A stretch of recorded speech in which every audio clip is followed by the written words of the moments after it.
Hello everyone, my name is Dariel, this is the Church of Reason, and today we're going to be talking about a funny story that happened in the early 1900s in the pursuit of finding the missing link to human origins. Now, the story is one of a conflict that took place between two ape men, okay? In these days, the scientific community was on a quest to find the missing link, and when they found it, it turned out to be something a little more confusing than they ever thought it would be. Because instead of finding the missing link, they found two missing links. Now, there is no doubt that these two ape men in their own day were faced with many trials and tribulations and conflict, but their final battle would not take place in their time, but in ours. Now, we're going to be talking about the people that found them and the results that came from the discoveries, okay? Now, in the early days of evolution theory, there was a divide between the scientific community as to whether or not early humans would be found in Asia or in Africa. Orangutans and chimpanzees came from two different continents, and they didn't know which was the one that was closer to anatomically modern humans. And so the quest for finding the missing link was spanned between the two continents. Now, Eugene Dubois, the Dutch explorer, decided that he wanted to look for the missing link. Eugene Dubois fell into the camp of the out of Asia model, and he believed that by going to the islands in the South Pacific where the orangutan population was highest, that he could actually find the missing link there.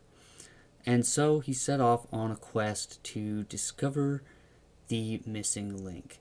And this was a groundbreaking idea, and a lot of people actually said that he was crazy for doing this because up to the point there was nobody had gone out looking for the missing link. Nobody went out looking for fossils in the way that they do now.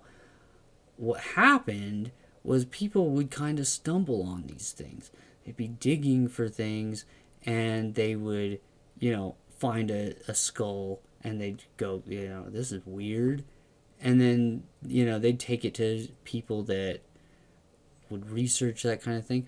The Neanderthal skull that they found was found by these miners who dug it up. They thought it was a murder victim. They were ready to, call the police. So nobody went out digging for these things. It was considered crazy, right? So Eugene Dubois decided that he was going to go actually looking for them. And he ended up on the island of Java, and finally, after years of searching, found a skull fragment. Now, he rejoiced over this, and he sent letters back to Europe telling everybody that the missing link had been found, that he was the discoverer, and he, as far as he could tell, he was going to be marked down in the history books as a man who found it. So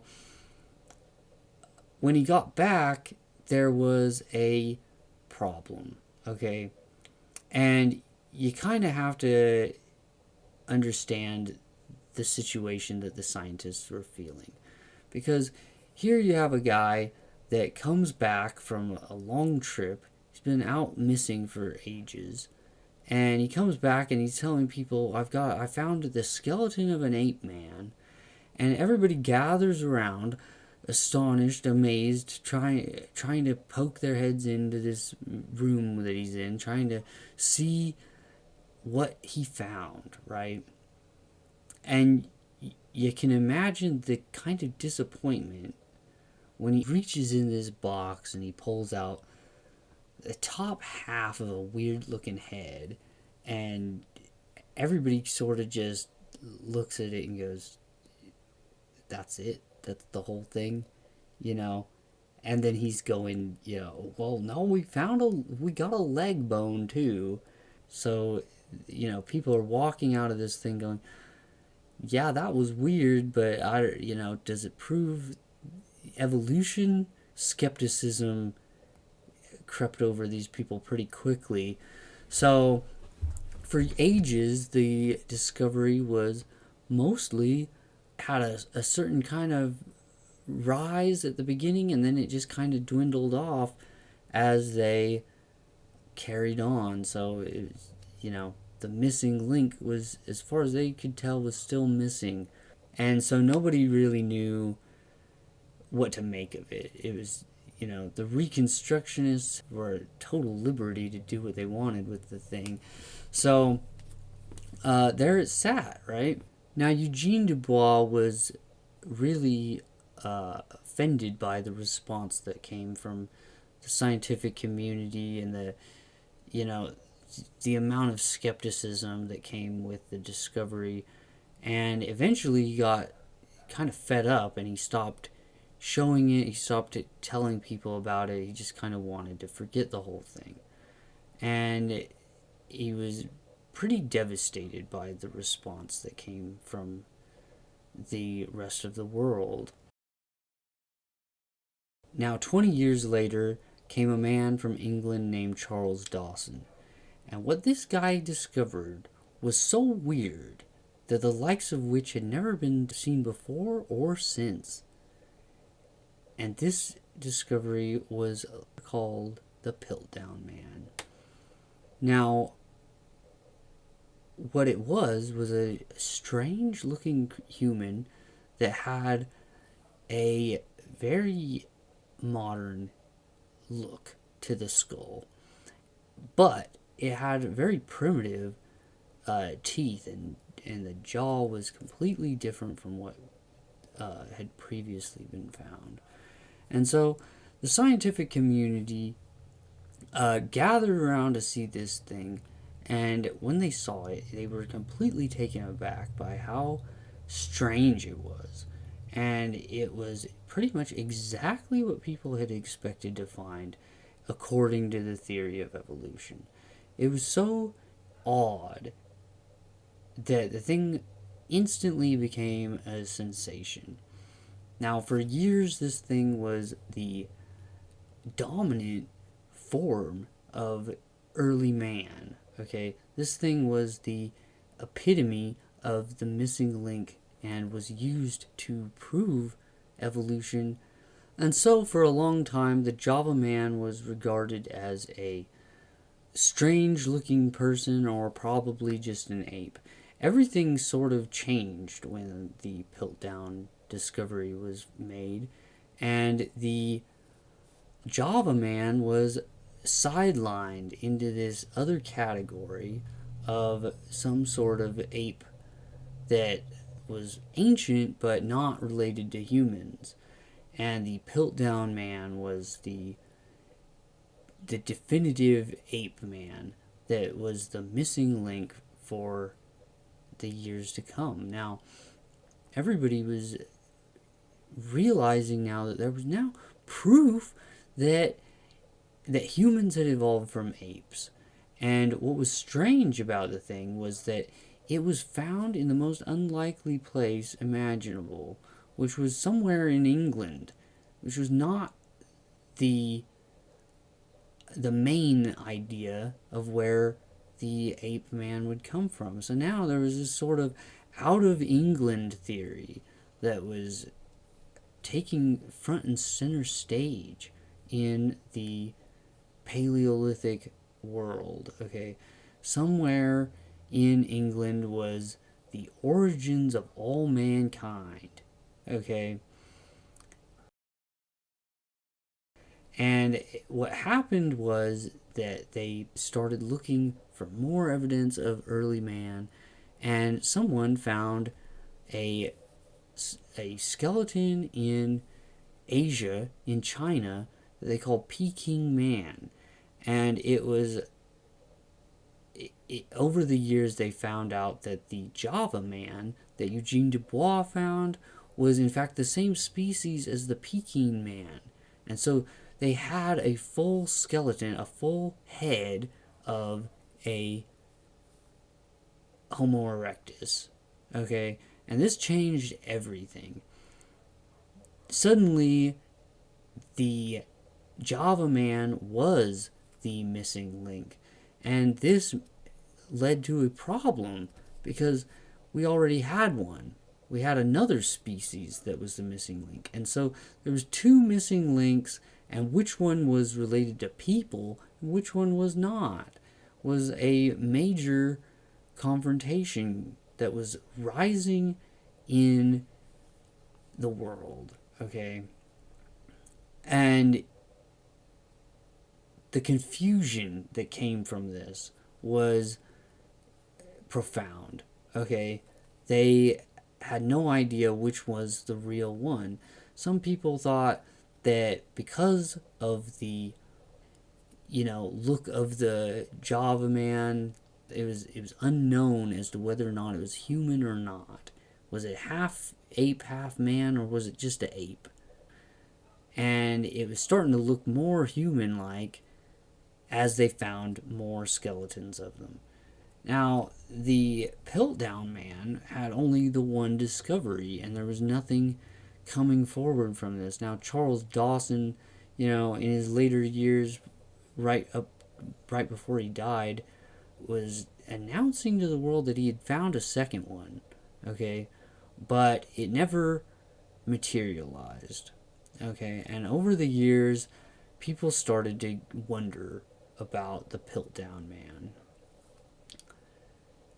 And in the 1950s, they started to have new dating materials, new tools to find out how old the thing was. And they wanted to start doing drilling on it. And as soon as they drilled into this thing, what was revealed was that this was, in fact, not an ancient man, but an orangutan jaw that was attached to a sort of medieval man. Okay?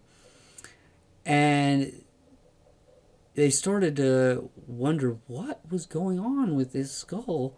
And it was quickly revealed, and that people started wanting to know more about it, right? And so we're going to have to backtrack a little bit and just go into what happened with Charles Dawson. Now, a lot of times when this story is retold, people just say, well, Charles Dawson, he took a orangutan jaw and he stuck it to a human, and that was good enough, and that the scientific community was really foolish for falling for this thing. Okay, but we should take a step back and look at the kind of genius that went into making this hoax. Okay, first off, the bones that he used were put through a process of a certain amount of acid to age the bones, and a lot of dye and different chemicals to make the bones match in color and look older than they actually were. Okay? The skull was a medieval skull that had an unusual thickness. Okay, so by itself, the skull was a little bit odd. It wasn't exactly a modern human skull that, when you put it next to it, it looked different by itself. Okay, and when you looked at the orangutan piece that had some teeth, the teeth were filed down so that they wouldn't be recognizable as orangutan teeth, okay?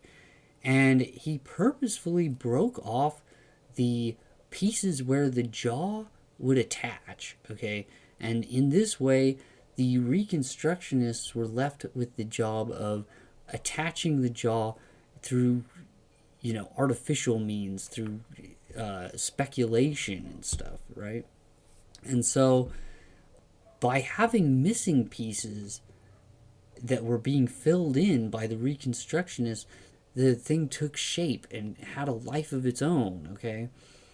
And so when people say, how did they fall for this? It was not just somebody, messing around with a monkey jaw.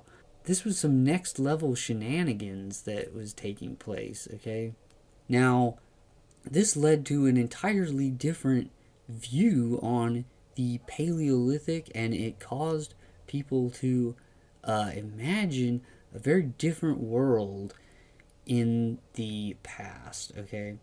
Now, uh, we should talk a little bit about how this was all pulled off, okay? Now, what he basically did was that Charles Dawson was a man that liked to kind of like putter around. He was looking for things, but not in any real capacity. He liked to go to where road construction sites were being dug up, and he liked to, ask the people there, "Did you find anything weird? Uh, you know, find any fossils around here that I can take?" And that kind of thing, right? And so what happened was when he made the hoax, he completed it. He got all these pieces together, smashed them all up, and did his little thing with them. And he hired these guys to dig a hole, okay? And he said, I think there might be something here. He's allegedly found a fragment of the skull. And so he told these guys, you need to dig here, right? And had them dig this big hole. And then it was basically like when they went out to lunch and they left the hole alone, there was a big mound of dirt that was coming out of the hole. All this loose soil was being dug up. And he, you know, snuck over there, and kind of just went over to the dirt pile and just sort of stuck it in, kind of wiped some dirt on top, okay? And then when they all got back from lunch, he had his friend go over and he said, hey, look, let's dig through some of this loose dirt and see if we find anything, right? Let's, almost like when you're, taking a little kid out Easter egg hunting and, you tell them, they just can't find anything. And you tell them, maybe over in that bush over there, you might find something. You can see it clearly from like 100 feet away. Is that kind of thing. He was telling this guy, hey, look right here. Look right in this little dirt pile here. And sure enough, they found it, And so he just, he took it to the scientific community and everybody was amazed, right? And so, with the discovery of more Homo erectus skeletons found around the world, the victory went to Eugene Dubois and his discovery of the true missing link.